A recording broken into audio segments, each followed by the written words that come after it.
Cory, boy, I got so many things I want to share, but I don't want to dominate the next 30 minutes of guys interacting with you. Man, what a good word. What a good word for all of us to hear today. Thank you for sharing. And I don't know if that second picture got up or not, that shows you in the green cap. Maybe I missed it, but if not, Chris, can you put that up as well? That's just a powerful image right there of Cory, taking the right next step at the right time and getting the results that he was looking for. And let me share two stories, and then I'd like to open it up to you guys share as well. Cory, this is the very verse, 1 Timothy 4:7-8, which was instrumental in me starting a new regimen when I was 59 and a half years old. That's 33 months ago. I did an inventory, and I realized I was getting older and weaker every single day. Couldn't do anything about the old. Old was going to happen whether I wanted to get old or not. It was occurring, but the weaker part was what motivated me to say, what can I do to get stronger? What can I do? And I asked the all-knowing Siri, how does somebody get strong quick? I wasn't really interested in what you're doing, that, but how can I get stronger quick? And she said, do 200 push-ups a day. And I thought, that sounds too easy. That'll be a piece of cake. And what else can I add? So I also threw in some sit-ups and planks. I mean, I can have to do all three of those. And long story short, I went down to do my first push-up, Cory, and I couldn't do one. Nothing. Zip. I couldn't do a single push-up.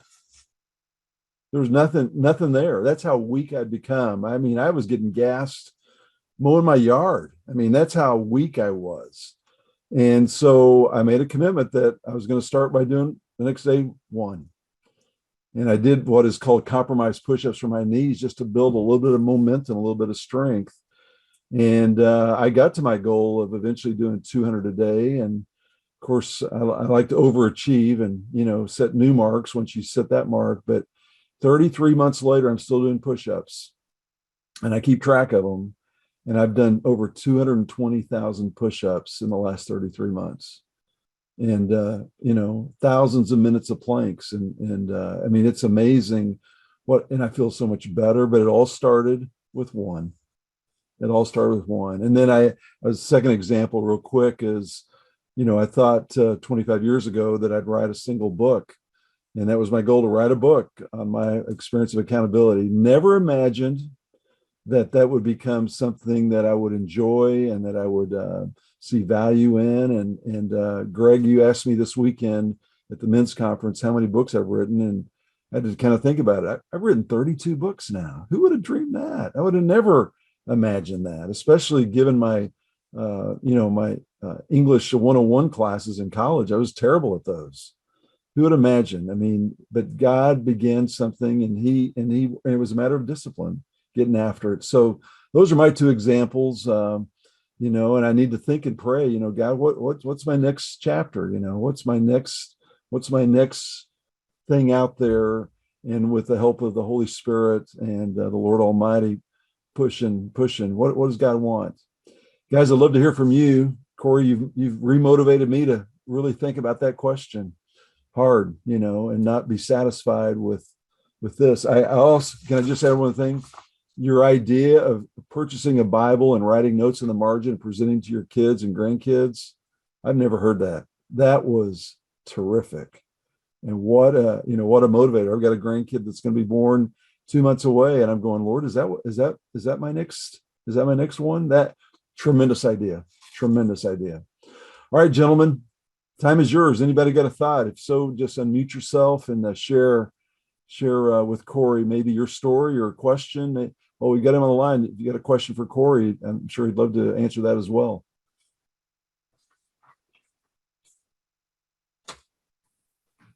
I'll just say, Cory, as you got started, as your daughter got started, Rod, as you did your push-ups, in my physical endeavors, the one thing I've discovered on my journey is I can only run my race as I develop this. I can't run somebody else's race. Yeah. And I can, I walked across the Grand Canyon. I watched all these people. It looked pretty easy. It wasn't for me the first time. They beat me up pretty bad, but I got across. My point, I can only run my race. I can get better at it, but I can only run mine. And that's the way I feel like God's called each of us. I mean, we start off, it might be ugly, whatever it is that we do. He called us to do it. He wants us to do it. It might not be pretty the first time. So what? Keep going. You perform like you practice. Keep practicing. Yeah. Yeah, Steve, you could give great testimony with your experience of the Grand Canyon. So many tie-ins to what Cory talked about today. Thank you for sharing that. Anybody else got something for us? Cory, when you started out, I thought you were going to end. Your story was going to go like one of my life stories did. I was God put in my thoughts the idea that I would want to do a men's mountain hike with the church I was going to a 14,000 foot mountain. And I had that thought as I was taking the elevator up one flight of stairs instead of walking. Well, and doing a mountain hike like that is something I would never do. Anyway, your story didn't end like mine did because I had a quadruple bypass heart surgery. And I did go on the mountain hike a year later. But actually, I'm been recently inspired by my younger son. Actually, both of my sons in their careers, but my younger son, Ross, he'll on his birthday is Monday, he'll be 43. And when he graduated from college, a couple of years after that, he got a job as an auto accident appraiser at Travelers Insurance Company. He did that for 11 or 12 years. Decided that was not how he wanted to spend the rest of his working life. So he graduated from Missouri State and went back to Missouri State at night school. He had 2 young daughters and a wife, and got a second bachelor's degree in accounting, and got a job with a CPA firm in Springfield, and he got his CPA right away. So here's the second career for him. But a year ago this month, he started the way he describes it is his dream job. He's a rates and fuels analyst with a quasi-government agency called City Utilities in Springfield. And he hated the traveling part of his previous 2 jobs. This job, he just goes to work in the morning and comes home at night and doesn't work on weekends. And he loves his work. He loves his boss. He's gotten a lot of respect from his co-workers already, and he's planning to live there for the next 20 years of his working life. And it's just really gratifying to me to see that he didn't give up, and he didn't say, "Oh, I'm stuck with this auto accident appraiser business." So, and even the CPA job, he was an audit, and he had to travel on. And he just didn't like that. And he's very dedicated to his family, and he's a real hard worker and a really smart guy. And I'm just really happy for him that he's found his niche. But he got there, but he didn't give up. He didn't give up along the way, because a year ago, early in last year, he didn't know about this job, but he had contacts of friends and people he'd worked with at the CPA firm went there, but he got his dream job and started a year ago this month. And Larry, the point there is that he took an inventory and changed his trajectory. The definition of insanity, you guys have heard me say this before, doing the same thing over and over and expecting a different result. That's insanity. And some way you got to draw a line in the sand and say, you know what, I'm going to change the trajectory here.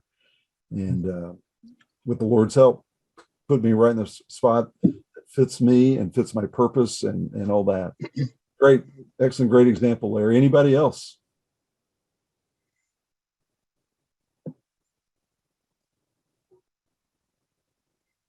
So a trajectory change I made about 15 years ago. It doesn't seem like a very big deal, but it might be. I went to the dentist, and the dentist told me I needed a root planing and scaling procedure done. Explained what it was, had some gum issues or whatever, and advised me I should start flossing. And so I made a change in trajectory about 15 years ago to simply start flossing, right? It's just, it's little things, right? Little things of life. that we could do repeatedly, and it might save my teeth someday. Who knows? My dad's lost a few, so maybe I won't. I don't know. But it's those little things. Last week on the in this Q&A time, Jerry Galloway was on, and he made a statement which I thought was so good. I wrote it down because I thought it kind of tied into the topic today. He said, "It's so easy to age out. I've got to fight that." Yeah. I don't know Jerry at all, but as I listen to Jerry talk, it just to me it was like this is a guy leaving a legacy. This is a guy leaving a legacy. I mean, God, I don't know him, but I don't think he's on the call today. But just listening to him talk for a couple of minutes, it was like this guy is seeking to be intentional. Yeah. Even though he's almost 80 years old, he's going like, I don't want to age out. I'm going to fight that. And I want to keep making a difference. I thought that was pretty cool. And Cory, Jerry was on earlier. He's not on now. So Mike Bailey and Larry Wiseman, you're going to see Jerry tomorrow. Can you tell him that he got a shout out today?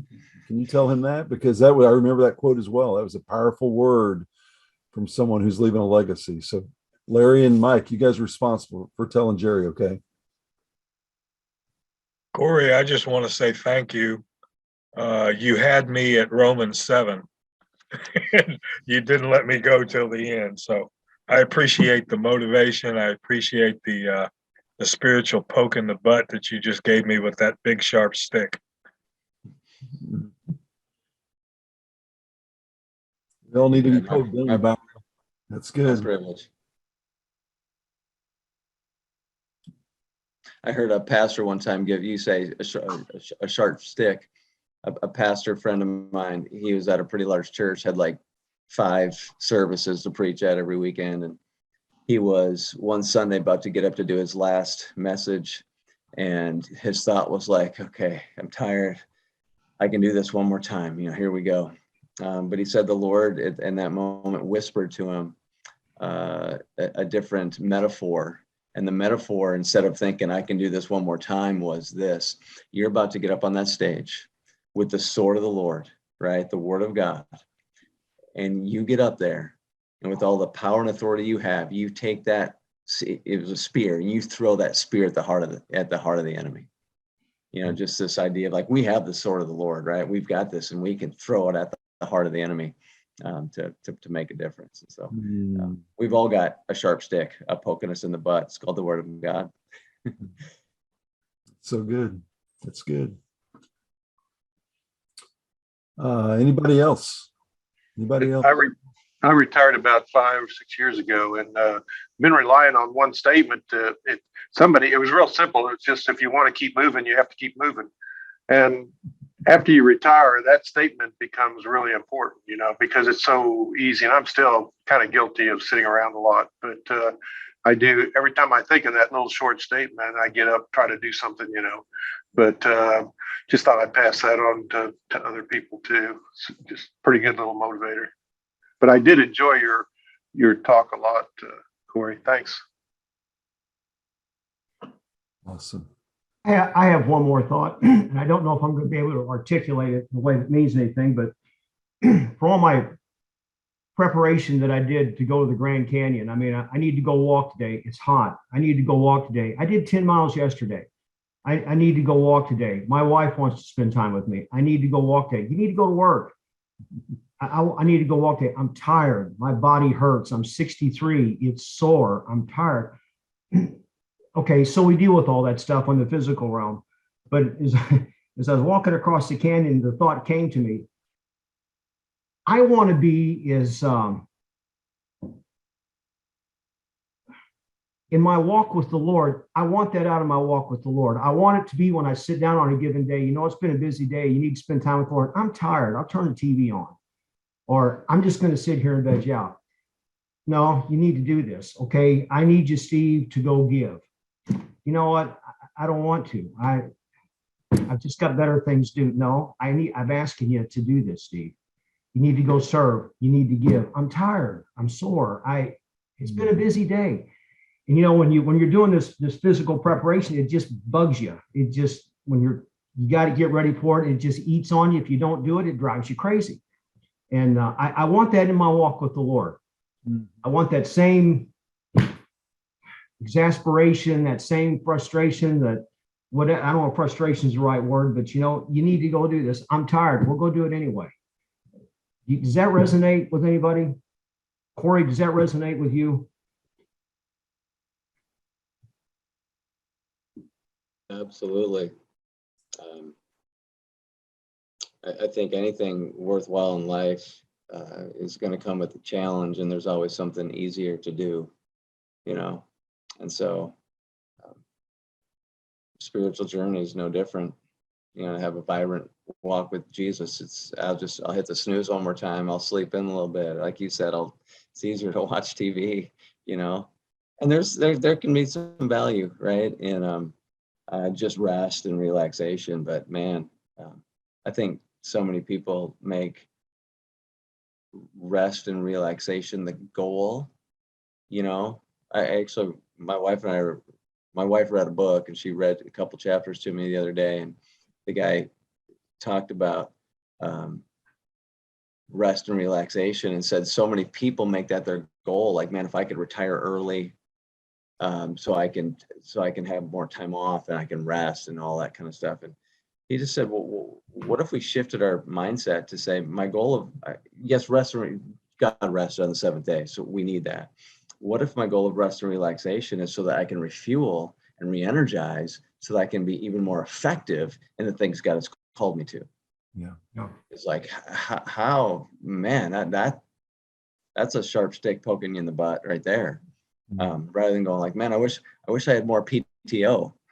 I guess I have all the unpaid PTO I want now that I'm self-employed. But, you know, well, what if the goal wasn't more PTO so I can rest, but Lord, when I have a chance to rest, refuel me so that I can be more effective in the call that you've given me. Yeah. I just found it interesting just on my prep that I can be at work and all of a sudden I'm thinking about my trip. In the middle of my work day, I'm in the middle of a project and I start thinking about my trip. Should I do this? Should I do that? And I want that in my walk with the Lord. Yeah.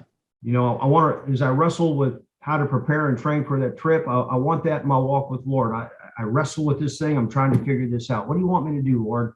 What can I do differently today that I didn't do yesterday? What more can I do? Maybe I need to pull back from something, but like I say, on my trip, it just bugs me how much I wish I could be as passionate about my work as I am planning that crazy trip I went on. So, but I want that in my walk. I want to wrestle with that and get that figured out. That's good, Stephen. It's good for all of us to think about.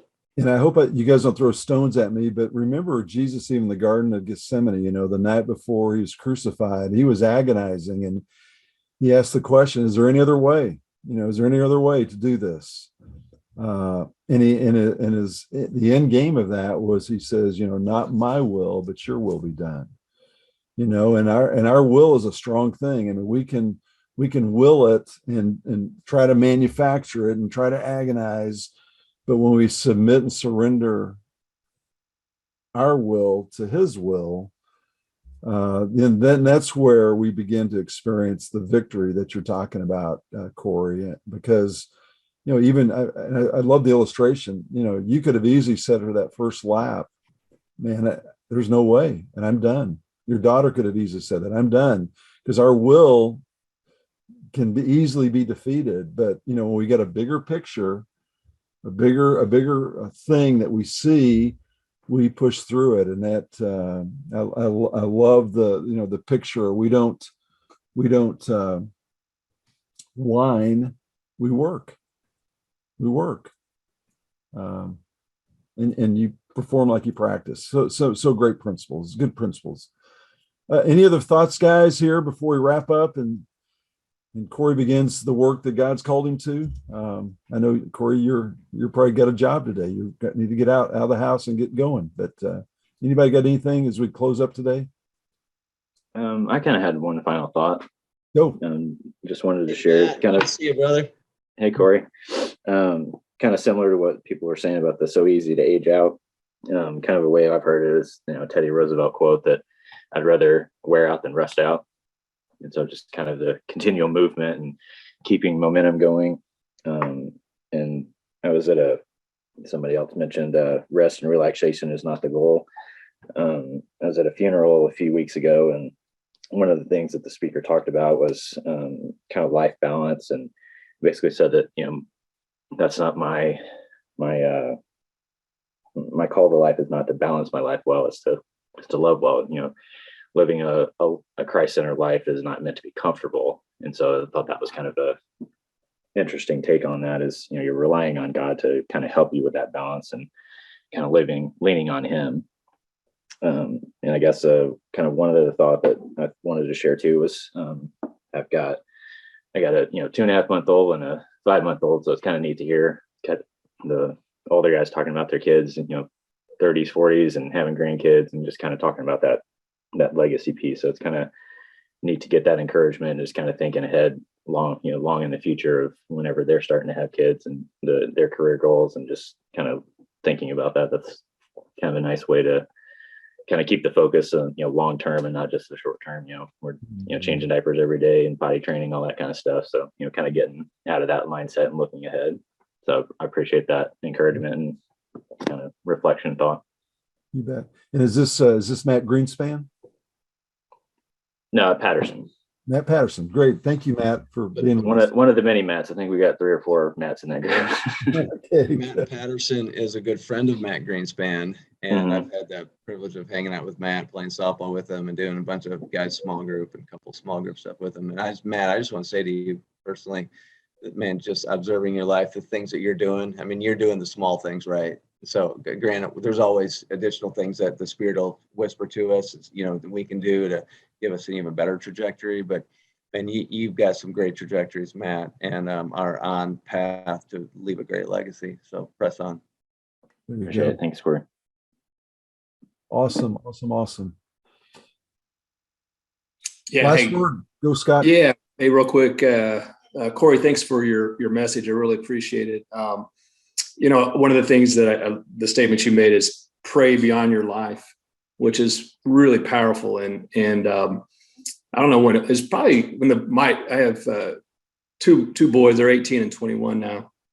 But when they were little, this principle, I think someone had taught it, and I started to pray for their future spouses. And so I'm going to continue to do that more and more, but I think that's a powerful part of what we can do for our kids and grandkids. So thanks for bringing that up and reminding me how important that is in my prayer life. Hey, terrific. Hey, guys, we're going to say goodbye to you. Thanks so much for being part today.